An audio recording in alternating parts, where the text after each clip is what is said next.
ആയിഷ സിദ്ദീഖ റളിയല്ലാഹു തആല അൻഹയോട് അല്ലാഹുവിന്റെ റസൂൽ പറയുകയാണ്, ആയിഷ, ഇത്ര പട്ടിണി നമുക്ക് നൽകിയാലും അല്ലാഹു നമുക്ക് നൽകിയ അനുഗ്രഹത്തെ നമ്മൾ വിസ്മരിക്കരുതേ. അഫല അകൂന അബ്ദൻ ശകൂറ. റളിയല്ലാഹു തആല വന്ന് നോക്കുമ്പോ പട്ടിണി. ഹഫ്സാ ബീവിയുടെ അടുക്കളയിൽ പോയി നോക്കിയപ്പോഴും പട്ടിണി. ഇതേ പട്ടിണിയുള്ളതാകുന്ന വീട്ടിൽ വെച്ചുകൊണ്ടും അല്ലാഹുവിന്റെ റസൂൽ സല്ലല്ലാഹു അലൈഹി വസല്ലം തങ്ങൾ പറയുന്നു, അഫല അകൂന അബ്ദൻ ശകൂറ, നന്ദിയുള്ള ഒരു അടിമയായിട്ട് നമ്മൾ മാറണ്ടേ എന്ന്. അപ്പൊ നമ്മൾ എത്രത്തോളം നന്ദിയുള്ള അടിമകളാണ് ഓരോരുത്തരും ചിന്തിച്ചു. അള്ളാന്റെ റസൂലിനോട് എത്രമാത്രം കടപ്പെട്ടിട്ടുണ്ട് നമ്മുടെ ജീവിതം. നമ്മൾ എത്രമാത്രം നന്മയാണ് പ്രവാചകൻ സല്ലല്ലാഹു അലൈഹി വസല്ലമ തങ്ങളുടെ പിൻഗാമികളായിട്ട് കടന്നു വന്നുകൊണ്ട് ഈ ലോകത്ത് നമ്മൾ ചെയ്തുകൊണ്ടിരിക്കുന്നത്. നമ്മുടെ സ്വന്തം സഹോദരങ്ങൾക്ക് പോലും ദ്രോഹം ചെയ്യുന്നവരില്ലേ? കൂടോത്രം ചെയ്യുന്നവർ, മാരണം ചെയ്യുന്നവർ സ്വന്തം സഹോദരങ്ങൾക്ക് പോലും അവന്റെ സമ്പത്ത് ഉന്മൂലനം ചെയ്യപ്പെടണം, അവൻ നശിക്കണം. അയൽവാസിയുമായിട്ടുള്ള അതിർത്തി തർക്കം. എത്രയോ മുസ്ലിം സഹോദരങ്ങൾ. നാണമില്ലേ നമുക്ക്? ദുഃഖമില്ലേ നമുക്ക്? നാണിക്കല്ലേ മുസ്ലിംകളല്ലേ നമ്മൾ? അള്ളാന്റെ റസൂലിന്റെ സഹാബത്ത് റളിയല്ലാഹു തആല എത്ര റാഹത്തായ നിലയിലാണ് അവരുടെ ജീവിതം മുന്നോട്ട് കൊണ്ടുപോയിട്ടുള്ളത്. മരിക്കാൻ കിടക്കുന്ന അവസരത്തിൽ പോലും വെള്ളം കൊണ്ടുവന്നു കൊടുക്കുമ്പോ, രണഭൂമിയിൽ കിടക്കുന്ന അവസാന ശ്വാസം സമയത്ത് പോലും, അവസാന ചക്രശ്വാസം വലിക്കുന്ന സമയത്ത് പോലും വെള്ളം കൊണ്ടുവന്നു കൊടുക്കുമ്പോ തൊട്ടടുത്ത കൂട്ടുകാരന് കൊടുക്കണേ എന്ന് പറഞ്ഞുകൊണ്ട് ആയുധം കാണിച്ച സഹാബത്തിന്റെ ജീവിതം നമുക്ക് മാതൃകയാകണം. നമ്മുടെ അയൽവാസികൾ പട്ടിണി കിടക്കുന്നു, എത്ര പേര് ശ്രദ്ധിക്കുന്നുണ്ട്? നമ്മൾ ഈ നമ്മുടെ നാട്ടിലെ സമ്പത്ത് മുഴുവനും വിദേശ രാജ്യങ്ങളിലേക്ക് നമ്മൾ കടത്തി കൊടുക്കുക, ഇല്ലെങ്കിൽ അന്യ സംസ്ഥാനത്തിലേക്ക് നമ്മൾ കൊടുക്കണ്ടെന്നല്ല, മറിച്ച് നമ്മുടെ നാട്ടിലുള്ളതാകുന്ന പാവപ്പെട്ടതാകുന്ന സഹോദര സഹോദരിമാരുടെ കണ്ണീരൊപ്പാൻ നമുക്ക് നമ്മുടെ സമ്പത്ത് കൊണ്ട് സാധിക്കണം. അല്ലാഹു തൗഫീഖ് തരട്ടെ. അല്ലാഹു തൗഫീഖ് തരട്ടെ. നമ്മൾ കൊടുക്കുന്ന സദഖകളെല്ലാം തന്നെ പാരത്രിക ലോകത്ത് വിജയത്തിന് അല്ലാഹു നിദാനമാക്കുമാറാവട്ടെ. ഹബീബായ നബി മുഹമ്മദ് റസൂലുള്ളാഹി സല്ലല്ലാഹു അലൈഹി വസല്ലമ തങ്ങളുടെ മനസ്സൊന്ന് വിഷമിപ്പിച്ചപ്പോൾ അല്ലാഹു സുബ്ഹാനഹു വ തആല ആയത്തിറക്കി, അല്ലാഹുവിന്റെ റസൂലിനെ ആർക്കും അവിടുത്തെ മുന്നിൽ വെച്ചുകൊണ്ട് ശബ്ദമുയർത്തി സംസാരിക്കാൻ പാടില്ല. അനുവാദം പടച്ച റബ്ബ് വിലക്കാണ്, ഒരാളും സംസാരിക്കരുത്. അല്ലാഹുവിന്റെ റസൂൽ സല്ലല്ലാഹു അലൈഹി വസല്ലം തങ്ങളുടെ ഇതേ തമീം ഗോത്രക്കാർ തന്നെ വീടിന്റെ പിന്നാമ്പുറത്ത് വന്നുകൊണ്ട് വിളിക്കുക, മുഹമ്മദ്. അല്ലാഹുവിന്റെ റസൂൽ സല്ലല്ലാഹു അലൈഹി വസല്ലം തങ്ങളെ വിളിക്കുക. വീടിന്റെ പിന്നാമ്പുറത്ത് വന്നുകൊണ്ട് ഒച്ച വെച്ചു. റസൂലുള്ളാഹിന്റെ മനസ്സൊന്ന് ചെറുതായി വിഷമിച്ചു പോയി. ഉടനെ തന്നെ ഇറങ്ങി മലക്ക് ജിബ്രീൽ അലൈഹിസ്സലാം കടന്നു വന്നുകൊണ്ട് പരിശുദ്ധമായ ഖുർആനിന്റെ ആയത്തിറക്കുകയാണ്. ഇന്നല്ലദീന യുനാദൂനക മിൻ വറാഇൽ ഹുജറാത് അക്സറുഹും ലാ യഅഖിലൂൻ വലൗ അന്നഹും صبروا حتى تخرج إليهم لكان خيرا لهم والله غفور رحيم. ഹബീബായ നബി സല്ലല്ലാഹു അലൈഹി വസല്ലമ തങ്ങളുടെ മനസ്സ് വിഷമിപ്പിച്ചാൽ ഉടനെ തന്നെ അല്ലാഹു സുബ്ഹാനഹു വ തആല പരിശുദ്ധ ഖുർആൻ ഇറക്കിക്കൊണ്ട് പ്രതികരിക്കുകയാണ്. ഞാൻ തുടക്കത്തിൽ ഓർമ്മപ്പെടുത്തി, ഖുർആൻ എന്ന് പറഞ്ഞാൽ എന്താണ്? മോജസായ കലാമാണ്. ചെറിയ വാക്ക് വിശാലമായ ഒന്ന് അർത്ഥം. ഈ ലോകത്തുള്ളതാകുന്ന സർവ്വവിധ വസ്തുക്കളെ കുറിച്ചും പരിശുദ്ധമായ ഖുർആനിൽ പ്രതിപാദിക്കുന്നുണ്ട് എങ്കിൽ അതേ പരിശുദ്ധമായ ഖുർആനിലൂടെ തന്നെ അല്ലാഹു സുബ്ഹാനഹു വ തആല എന്തിനാണ് പ്രവാചകന്റെ വിഷയത്തിലൊക്കെ ഇടപെട്ടുകൊണ്ട് ആയത്തുകൾ ഇറക്കുന്നത്? അത് റസൂലുള്ളാഹിയോടുള്ള മഹബ്ബത്താണ്, റസൂലുള്ളാഹിയോടുള്ള സ്നേഹമാണ്. അള്ളാന്റെ റസൂലിന് ഒരു വിഷമം വരും, അവിടെ ആയത്ത്. അതിൽ നിന്ന് മനസ്സിലാക്കുന്നത് എന്താ? റസൂലുള്ളാഹിയോടുള്ള മഹബ്ബത്താണ് കാണിക്കുന്നത്. ആർക്ക്? ഈ ലോകത്തിന്റെ സൃഷ്ടികർത്താവിന് അല്ലാഹ്. വിശുദ്ധ ഖുർആനാണ്. അതാ ഖുർആൻ അല്ലാതെ വേറെ നമുക്കിവിടെ ചർച്ചയില്ല. ഇന്നല്ലദീന യുനാദൂനക മിൻ വറാഇൽ ഹുജറാത് അക്സറുഹും ലാ യഅഖിലൂൻ വലൗ അന്നഹും صبروا حتى تخرج إليهم لكان خيرا لهم والله غفور رحيم. അല്ലയോ നബിയേ, തങ്ങളുടെ വീടിന്റെ പിന്നാമ്പുറത്ത് വന്നുകൊണ്ട് ശബ്ദമുയർത്തി സംസാരിക്കുന്നതാകുന്ന അവിടുത്തെ വിളിക്കുന്നതാകുന്ന ആളുകൾ അവരൊന്ന് മിണ്ടാതിരുന്നെങ്കിൽ എത്ര നന്നായിരുന്നു, അവരൊന്ന് ശബ്ദം താഴ്ത്തിയിരുന്നെങ്കിൽ എത്ര നന്നായിരുന്നു. അക്സറുഹും ലാ യഖിലൂൻ,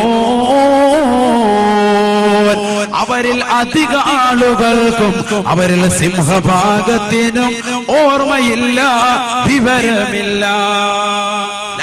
അവർ ചിന്തിക്കാത്തത് കൊണ്ട് അങ്ങനെ ശബ്ദം ഉയർത്തുന്നത്. അള്ളാഹു അവരെ ഒന്ന് ചെറുതായിട്ട് ചെറുതായി കുറ്റപ്പെടുത്തി. കാരണം റസൂലുള്ളാഹിന്റെ വീട്ടിൽ വന്നിട്ട് പുറകെ വന്നിങ്ങനെ വിളിക്കാം. ഇത് റസൂലുള്ളാഹിന്റെ വീട്ടിൽ മാത്രമല്ല, മുസ്ലിം സമുദായത്തിലെ സഹോദരങ്ങൾ ഇതര സമുദായത്തിലെ സഹോദരങ്ങളുടെ വീട്ടിൽ പോയാൽ പോലും മറ്റൊരാളുടെ വീടിന്റെ പിന്നാമ്പുറത്ത് പോയിട്ട് വിളിക്കാനോ കതകിലൂടെ കടക്കാനോ പാടില്ല. അതൊക്കെ ഖുർആൻ സ്ഥിരപ്പെട്ടതാകുന്ന രസായ ആയത്തുകൾ. പല വീടുകളിലും പുറവശത്തൂടെ കടന്നു പോകുന്ന ആളുകളുണ്ട്. വളരെ ശ്രദ്ധിക്കണം.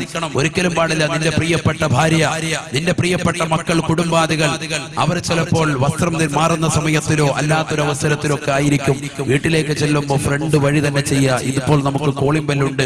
പഴയ കാലഘട്ടം മുതൽക്കുള്ളത് അസ്സലാമു അലൈക്കും എന്നുള്ള സലാം പറഞ്ഞു. 3 വട്ടം സലാം പറഞ്ഞു. 3 വട്ടം സലാം പറഞ്ഞിട്ടും സലാം അവിടെ നിന്ന് തിരിച്ചു മടക്കുന്നില്ല എങ്കിൽ നീ തിരിച്ചു പോകണം. അങ്ങനെയാണ് പരിശുദ്ധ പ്രവാചകൻ സല്ലല്ലാഹു അലൈഹി വസല്ലം തങ്ങൾ പഠിപ്പിച്ചിട്ടുള്ളത് തന്നെ. അതുകൊണ്ട് തന്നെ അത്തരത്തിലുള്ള ഒരു സമീപനത്തിലേക്ക്, ഒരു ജീവിതചര്യയിലേക്ക് അഥവാ പഴമയിലേക്ക് നമ്മുടെ ജീവിതത്തെ കൊണ്ടുവരണം. ഒരിക്കൽ പോലും നമ്മുടെ വീടിന്റെ പിന്നാമ്പുറത്തിലൂടെയോ അല്ലെങ്കിൽ വീട്ടിൽ ആരുമില്ല എന്ന് മനസ്സിലാക്കിയിട്ട് ജനൽപ്പാളികളിലൂടെ ഒളിഞ്ഞു നോക്കാൻ പോലും മുസ്ലിം സമുദായത്തിലെ സഹോദരങ്ങൾ തുനിയാൻ പാടില്ല, സഹോദരിമാര് തുനിയാൻ പാടില്ല. സാന്ദർഭമായിട്ട് ഞാൻ ഉണർപ്പെട്ടെ, ഇപ്പൊ നെറ്റിലും ഫേസ്ബുക്കിലും വാട്സാപ്പിലും ഒക്കെ വളരെ വിശാലമായ രീതിയിൽ ചർച്ച ചെയ്യപ്പെട്ടുകൊണ്ടിരിക്കുന്ന വിഷയമാണ് ഭിക്ഷാടനം എന്ന് പറയുന്നത്. പരിശുദ്ധ ഖുർആൻ പറഞ്ഞിട്ടുണ്ട്, യാചിക്കുന്ന ആളുകളെ നീ ഒരിക്കലും വിരട്ടരുത്, ഓടിക്കരുത്. അവർക്ക് നീ സന്തോഷത്തോടുകൂടി എന്തെങ്കിലും നൽകാനുണ്ട് എങ്കിൽ കൊടുക്കുകയും ഒന്നുമില്ല എങ്കിൽ പുഞ്ചിരി സമ്മാനിച്ച് പറഞ്ഞയക്കുകയും ചെയ്യണമെന്ന് പരിശുദ്ധ ഖുർആൻ. പക്ഷേ ഇന്ന് യാചകരായിട്ട് കടന്നു വരുന്നത് ഇതര സംസ്ഥാന തൊഴിലാളികളും അല്ലെങ്കിൽ ഇതര സംസ്ഥാനത്തിലേതാകുന്ന സഹോദരങ്ങളും പർദ്ദ ധരിച്ചുകൊണ്ടൊക്കെ കടന്നു വന്ന് വീടിന്റെ അന്തരീക്ഷം മനസ്സിലാക്കിയിട്ട് പാവപ്പെട്ടതാകുന്ന മുസ്ലിം സഹോദരിമാര് മാത്രമുണ്ട് എന്ന് മനസ്സിലാകുന്ന വീടുകളിലേക്ക് ചെറുപ്പക്കാരുമായി കടന്നു വന്നുകൊണ്ട് അക്രമങ്ങൾ നടത്തുന്ന സംഭവങ്ങൾ കൂടിക്കൊണ്ടിരിക്കുന്ന ഈ അവസരത്തിൽ കരുനാഗപ്പള്ളിയിലെ ഏകദേശം എല്ലാ പ്രദേശങ്ങളിലെയും മുസ്ലിം സഹോദര സഹോദരിമാര് ഒരുമിച്ച് കൂടിയിട്ടുണ്ട് ഈ സദസ്സിലെന്ന് മനസ്സിലാക്കിക്കൊണ്ട് ഞാൻ ഉണർത്തുന്നു, നിങ്ങൾ ശക്തമായ രീതിയിൽ അവരുടെ കാര്യങ്ങൾ തിരിച്ചറിഞ്ഞിട്ടല്ലാതെ ഒന്നും തന്നെ കൊടുക്കാൻ പാടില്ല. കാരണം അത്തരത്തിലേക്ക് കാലം പോയിക്കൊണ്ടിരിക്കുകയാണ്. വളരെ അപകടമാണ്. വീട്ടിൽ പെണ്ണുങ്ങൾ മാത്രമുള്ളൂ എന്ന് മനസ്സിലാക്കിയിട്ട് ഒന്നില്ലെങ്കിൽ ഫിസിലടിച്ചിട്ടോ അല്ലെങ്കിൽ ആളുകളെ ഫോം വിളിച്ച് വളർത്തിയിട്ടോ ഒന്നിലധികം ചെറുപ്പക്കാർ വീട്ടിലേക്ക് വന്നിട്ട് ആ സ്ത്രീകളെ മർദ്ദിച്ചിട്ട് വീട്ടിലുള്ളതാകുന്ന ആഭരണങ്ങളും വീട്ടിലുള്ളതാകുന്ന പൈസയും സംഭാവനകളും ഒക്കെ എടുത്തുകൊണ്ട് പോകുന്ന ഒരവസ്ഥാവിശേഷം. അള്ളാഹു നമ്മളെയൊക്കെ കാത്തിരക്ഷിക്കുമാറാവട്ടെ.